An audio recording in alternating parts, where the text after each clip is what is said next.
"We need someone with enterprise experience for the next phase," Derek said, champagne glass in hand, his smile not quite reaching his eyes. The celebration around us continued uninterrupted. Toasts, laughter, the clink of glasses, while my world silently imploded. I stood there in the Chicago Skyline Lounge, stunned into silence as our chief executive officer effectively fired me at the very party celebrating the $20 million contract I had just secured. The contract that had saved Veltrix Optics from certain bankruptcy. "HR will be in touch about your severance," he added casually, as if discussing the weather rather than destroying 5 years of my career. Then he turned away to join the board members, leaving me alone with my untouched champagne. "I am Elena Morrison, Senior Client Strategist." Or I was, until approximately 30 seconds ago. At 39, I had devoted countless hours building relationships across continents, taking red-eye flights, and sacrificing personal milestones to bring this deal home. Tonight should have been my crowning achievement. Instead, I stood frozen, watching Derek introduce Bradley Thompson, my apparently more enterprise-experienced replacement, to our investors. I took a deep breath, set down my glass, and surveyed the room. No one was looking my way. The celebration of Veltrix's miraculous financial turnaround continued without a hitch, while I processed the fact that I was now disposable, expendable, a ladder to be kicked away once they'd reached the desired height. I thanked a few team members who had worked with me, careful not to reveal what had just happened. Then I slipped out before dessert was served, leaving through the service exit to avoid any awkward goodbyes. The night air hit me as I stepped onto the street, simultaneously sobering and clarifying. Chicago's downtown glowed around me, indifferent to my personal catastrophe. I hailed a cab, giving the driver my address while checking my phone. 3 missed calls from Natalie Wu, CEO of Orbison Digital, our new client. The client who had specifically requested me as project lead just this morning. The client who had no idea I'd just been let go. My phone buzzed again. Natalie calling. My finger hovered over the screen. I should let it go to voicemail. That would be the professional thing to do. Let Derek handle the fallout. But 5 years of relationship building made me hesitate. I had earned Natalie's trust through consistent honesty. Could I really start lying to her now? I answered the phone. "Elena, I've been trying to reach you. Just wanted to say congratulations again on the contract." Natalie's voice was warm, excited. A warning flashed in my mind. There was something I didn't know yet. Something important that was about to unfold. I felt it in my bones. I've always been a strategist by nature, even before it became my job title. Growing up in a family of 8 children taught me to plan ahead, anticipate needs, and recognize which battles were worth fighting. When my mother got sick, I was the one who created the care schedule, researched treatment options, and explained complex medical terms to my siblings. When she passed, I handled the arrangements while my father retreated into grief. I was 17. Those early lessons in crisis management served me well throughout my career. I rose quickly at Veltrix Optics, from marketing coordinator to client liaison to senior client strategist in just 7 years. I had a particular talent for understanding what clients needed, often before they knew themselves. That's how the Orbison Digital relationship began. 5 years ago, they were a promising startup with innovative technology but limited resources. I recognized their potential when others saw only risk. I convinced Derek to offer them favorable terms when everyone advised against it. "They're too small," the board had said. "Not worth the investment." But I saw Natalie's vision. I believed in her leadership. Most importantly, I recognized that we could grow together. Veltrix providing the specialized optical components her technology required, and Orbison pushing us to innovate beyond our comfort zone. For 5 years, I nurtured that relationship. I stayed up for 2 a.m. calls when Natalie was in Asia. I traveled to their offices monthly. I learned their business thoroughly enough to anticipate their needs. I protected them from Veltrix's occasional corporate heavy-handedness. When Orbison's breakthrough came, a revolutionary new augmented reality system requiring custom optics, I was the one who structured the massive deal that would benefit both companies. A $20 million contract that arrived just as Veltrix was facing a critical cash shortage following a failed product launch and manufacturing issues. My deal had saved the company, and my reward was termination. Elena, are you still there? Natalie's voice pulled me back to the present. Yes, sorry, I replied, my mind racing. Just stepped outside for some air. I wanted to tell you how excited our team is to have you leading this project. Your understanding of both the technical and business sides is why my board approved such a large commitment. My heart sank. Natalie had no idea what had just happened, and apparently Derek hadn't bothered to inform her about my replacement. That's very kind, I managed, buying time as I weighed my options. Actually, I just emailed the detailed requirements document to your team, with you copied. We're ready to move fast. I needed to make a decision, right now. Should I tell her the truth? Let Derek handle it? Or was there another option, one that might serve justice while protecting my future? Natalie, there's something you should know, I began, stepping out of the taxi at my apartment building. The celebration tonight wasn't just about the contract. There were some organizational changes announced as well. A pause. What kind of changes?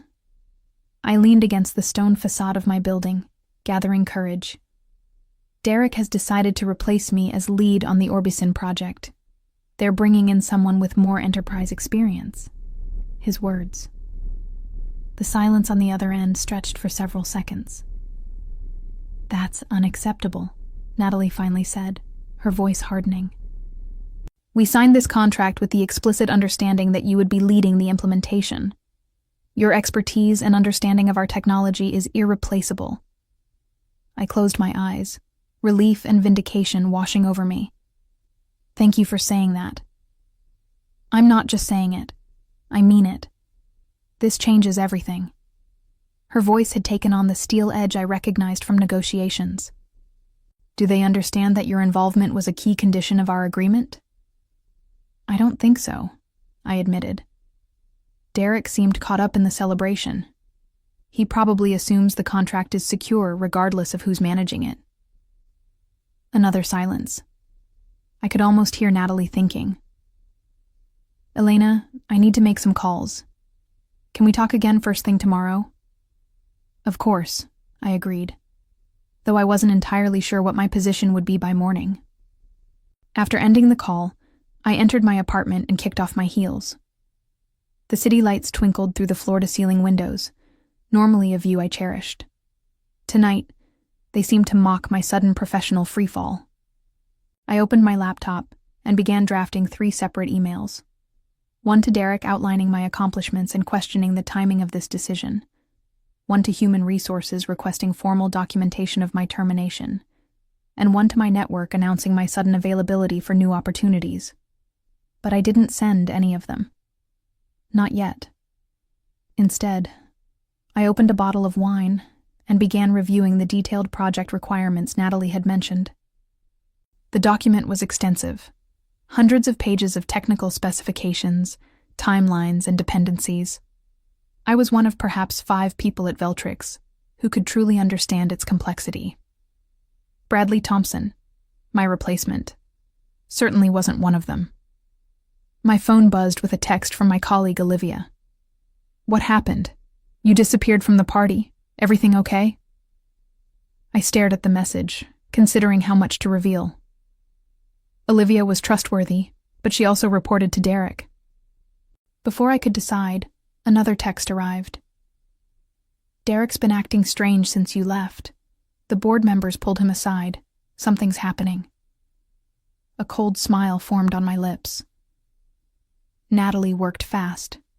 Then came a third message that confirmed my suspicions. Board is in emergency session in the conference room. Derek looks panicked. What did you do? I set my phone down without replying and took a sip of wine. The board was discovering what Derek should have known all along. I wasn't just a strategist. I was the relationship. And relationships once broken aren't easily fixed. For the first time since hearing Derek's dismissive words, I felt my confidence returning. The setback still stung, but now I sensed an opportunity forming, one that would either reinstate me with enhanced authority or catapult me to something better. Either way, Derek's champagne would soon taste very bitter indeed. Morning arrived with a vengeance. My phone vibrated itself nearly off the nightstand. 17 missed calls, 32 text messages, and 47 emails. Most were from Veltrix board members, executives, and the Human Resources Department. I ignored them all, focusing instead on my coffee and the email that had arrived at 6:07 a.m. from Natalie. "Elena, I've made my position clear to the Veltrix board. Call me when you're ready to discuss next steps." I smiled into my coffee cup. Veltrix's desperation was palpable, but I wasn't ready to engage yet. Let them stew in the consequences of Derek's impulsive decision. At precisely 9 a.m., my doorbell rang. I opened it to find Jacob Wells, chairman of the Veltrix board, looking harried in an expensive suit. "May I come in?" he asked, his usual confidence noticeably diminished. I gestured him inside, maintaining professional courtesy despite my inner satisfaction at his obvious discomfort. "Elena, I'll get straight to the point," Jacob began once we were seated. "There's been a terrible misunderstanding regarding your position." "A misunderstanding," I repeated flatly.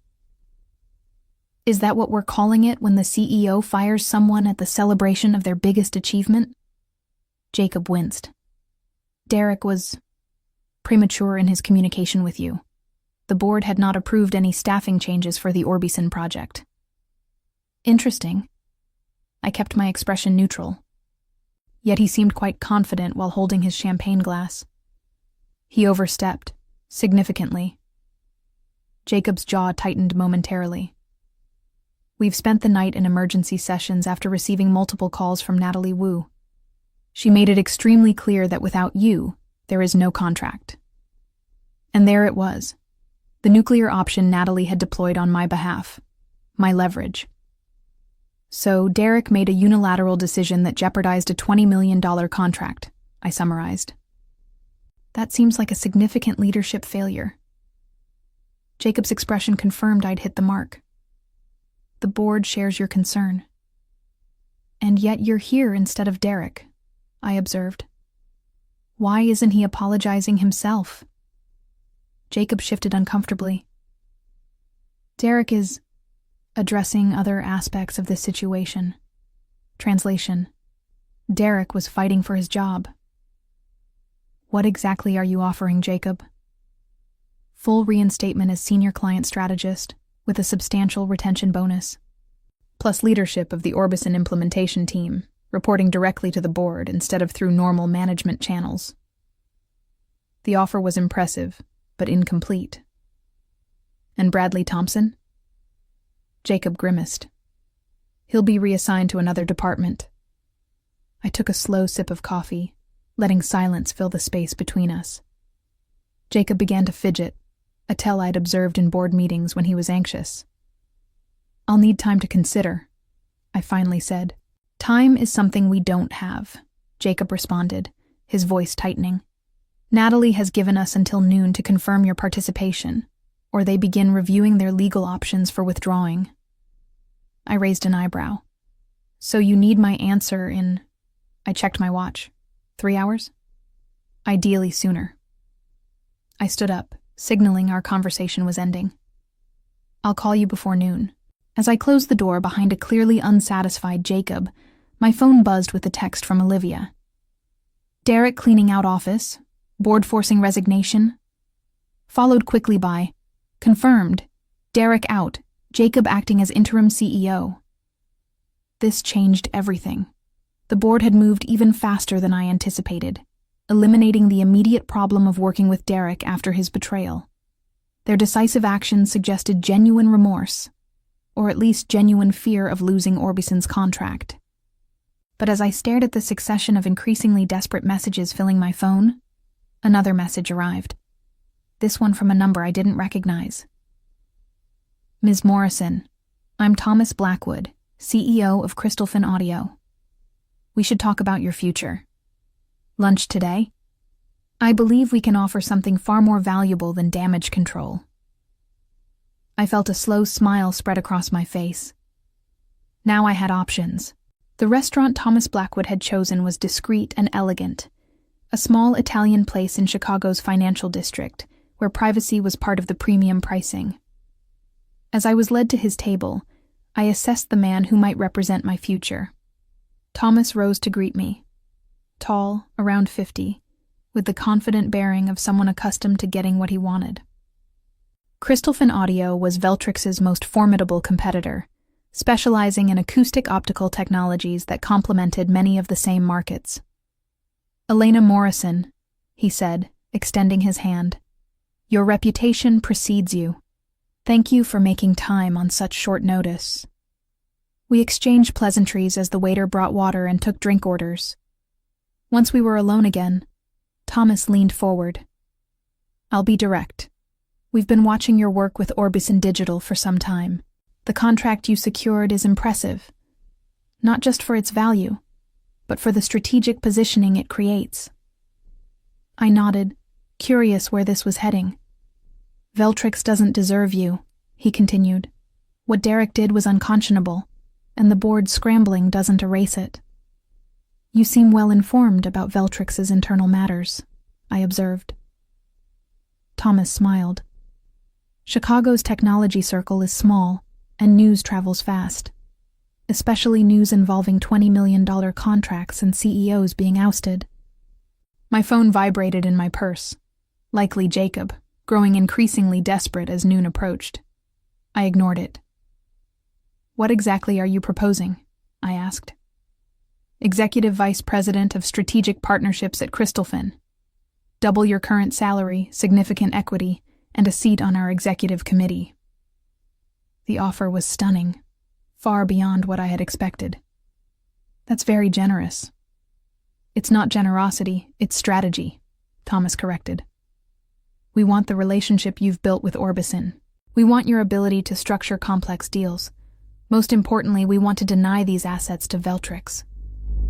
There it was, the real motivation. Hiring me would be both an acquisition and a strategic blow to their competitor. And if Orbison doesn't follow me to Crystalfin? I asked, testing his commitment.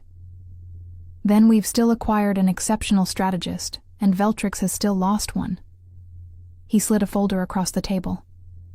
The formal offer. The signing bonus alone should compensate for any short-term disruption. I opened the folder, and my breath caught. The signing bonus was 7 figures. This is compelling, I admitted, closing the folder. But there are complexities to consider. Such as your obligation to Natalie Wu, Thomas nodded. I understand loyalty. It's part of why we want you. Take the afternoon to consider. We'll need your answer by end of day. My phone vibrated again. Jacob's 5th call in the past hour. I checked my watch. 11:40 a.m. Veltrix's deadline was approaching. I appreciate the opportunity, I said, standing to leave with the folder. You'll have my answer. Back in my apartment, I laid out my options. Veltrix was offering reinstatement with a direct line to the board, a significant upgrade in authority. Crystalfin was offering an executive position with compensation that would take years to match at Veltrix. But the element complicating both offers was Natalie and Orbison. I had personally assured her of Veltrix's capabilities and commitment. My word was on the line. I picked up my phone and called the one person whose perspective I needed. Natalie, it's Elena. Do you have a moment? For you? Always, she answered. Has Veltrix begged sufficiently yet? Jacob came to my apartment this morning. Derek's been removed. Good, Natalie said firmly. That's the minimum acceptable outcome. I've also received an offer from Crystalfin Audio, I said, watching the city through my window. Executive Vice President. Significant package. Silence for a moment. And if you accepted? It would mean asking you to reconsider your partnership, I acknowledged. New terms, new company. Another pause. The question is, what do you want, Elena? It was the right question, one I'd been avoiding. What did I want? Revenge against Veltrix? The prestige of an executive title? Or something else entirely? I'm not sure, I admitted, but I need to decide within the hour. Then let me help you clarify, Natalie said. I have a third option you haven't considered. By the time noon struck, I had made my decision. I called Jacob first. Elena, thank God, we're up against the deadline. What's your answer? His voice carried the strain of a man whose career might hinge on my response. I'm declining your offer, Jacob. A sharp intake of breath. Elena, please reconsider. Whatever Crystalfin offered, we'll match it. So he knew about my lunch with Thomas. The technology circle was indeed small. This isn't about compensation, I explained. It's about recognition and respect. Something that should have come before the crisis, not after it. We can address those concerns, Jacob promised desperately. Just don't leave us hanging with Orbison. I've already spoken with Natalie. She's aware of my decision. Silence, then. So we've lost the contract. His voice was flat with defeat. Not necessarily. Call Natalie yourself. She'll explain the conditions under which Orbison might still work with Veltrix.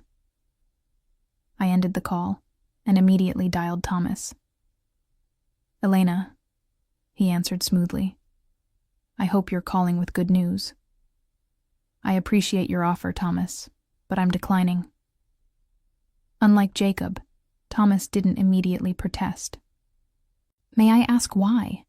If it's the compensation, we have flexibility. It's not the money, it's the positioning. You're offering me a role where my value is defined by what I cost Veltrix. That's not sustainable. Thomas chuckled softly. Perceptive and correct.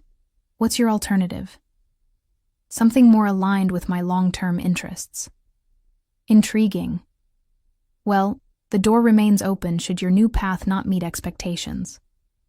I thanked him and hung up, then opened my laptop to draft the most important email of my career. A resignation letter to Veltrix's board, effective immediately. Within the hour, my doorbell rang again.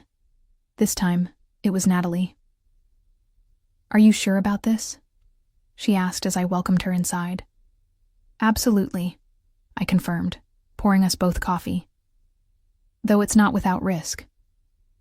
The best decisions rarely are, she smiled, setting a leather portfolio on my coffee table. The incorporation papers are ready. Once you sign, OptiBridge Consulting officially exists. This was the third option Natalie had proposed, starting my own consulting firm, with Orbison as my first client. The contract would be restructured, Veltrix would still provide the components, but I would manage the implementation independently. The board at Veltrix is in chaos, Natalie reported. Jacob called me immediately after speaking with you. I laid out the new terms. They keep the manufacturing contract only if they agree to work with OptiBridge as the implementation partner. And, I prompted, they're desperately reviewing the legal implications, but they'll agree. They have no choice. I signed the incorporation papers, feeling the weight of the decision. I was now a business owner, not just a strategist. The risks were substantial, but so was the potential. There's one more thing, Natalie said, pulling out another document.